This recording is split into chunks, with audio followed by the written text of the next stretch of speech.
আসসালামু আলাইকুম। আজকের পর্বে আপনাদের সাথে শেয়ার করব নিমকির রেসিপি। একদম দোকানের মতো কি করে নিমকি বানাতে হয় সেটাই করে দেখাবো। তাও আবার আটা দিয়ে। কথা না বাড়িয়ে চলুন শুরু করি। আমি একটি বাটিতে নিয়ে নেব ২ কাপ পরিমাণ আটা। আপনারা চাইলে এখানে ময়দাও নিতে পারেন, কিন্তু আজকে আমি আটা দিয়ে করে দেখাচ্ছি। দিয়ে দিব হাফ টি স্পুন কালো জিরা এবং হাফ টি স্পুন লবণ, ১ টি স্পুন রান্নার তেল এবং ১ টি স্পুন ঘি।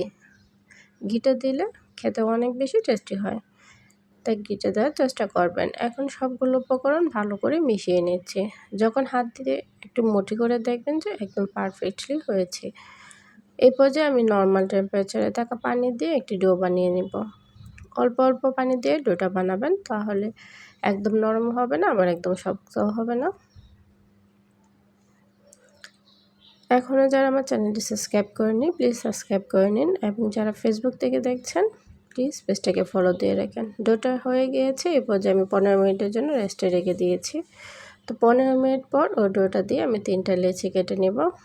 এই একটা লেচি দিয়ে আমি একটি রুটি বানিয়ে নেব। রুটিটা একদম পাতলা করে বানাতে হবে।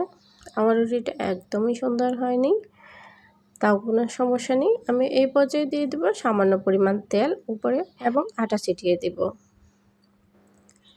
এখন এই রুটিটা দিয়ে একটি রোল বানিয়ে নেব।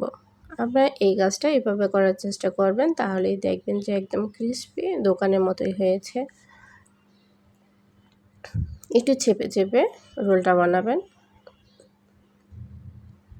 রোলটা বানানো হয়ে গিয়েছে, একটা চাকুর সাহায্যে আমি কেটে নিচ্ছি, 2-5টা ফেলে দিচ্ছি। এখন একটি লেচি দিয়ে আমি একটি পাতলা রুটি বানিয়ে নেব। এটা বলার বোঝানোর কিছু নেই, আপনারা দেখলে বুঝতে পারবেন। দেখুন রুটিটা কিন্তু একদম পাতলা হয়েছে এবং অনেকগুলো লেয়ারও চলে আসছে। এই পর্যায়ে আমি একটি ভাঁজ করে নিচ্ছি, মাঝখান থেকে আরও একটি ভাঁজ করে নেব। একটু চেপে চেপে নেবেন সাইড দিক দিয়ে। তো এটা হয়ে গিয়েছে, এভাবে করে আমি সবগুলো বানিয়ে নিচ্ছি। আপনাদের সুবিধার্থে আরও একবার দেখিয়ে দিচ্ছি। মাঝখানে ভাঁজ দিয়ে আবার আরেকটি ভাঁজ দিয়ে দিবেন, তাহলেই হয়ে যাবে। এটা খেতে কিন্তু অনেক বেশি সুস্বাদু। বাজার থেকে না কিনে আপনি ঝটপট করে এটা বানাতে পারেন। একটি প্যানে পর্যাপ্ত পরিমাণ তেল গরম করে নিয়েছি। তেলটা যখন গরম হয়ে যাবে, এই পর্যায়ে নিমকিগুলো দিয়ে দিব। এভাবে করে 5 মিনিটের মতো ভেজে নেব। ব্রাউন কালার হওয়া পর্যন্ত ভেজে নেব। একটু পরপর উল্টিয়ে পাল্টিয়ে ভেজে নেবেন, তাহলে দেখবেন যে ভিতরেগুলো হয়ে গিয়েছে। তো নিমকিগুলো হয়ে গিয়েছে। তো রেসিপিটা কেমন হয়েছে অবশ্যই কমেন্ট করে জানাবেন, এবং নতুন একটি রেসিপি দেখার আমন্ত্রণ জানিয়ে আজকের মতো বিদায় নিচ্ছি। আল্লাহ হাফেজ।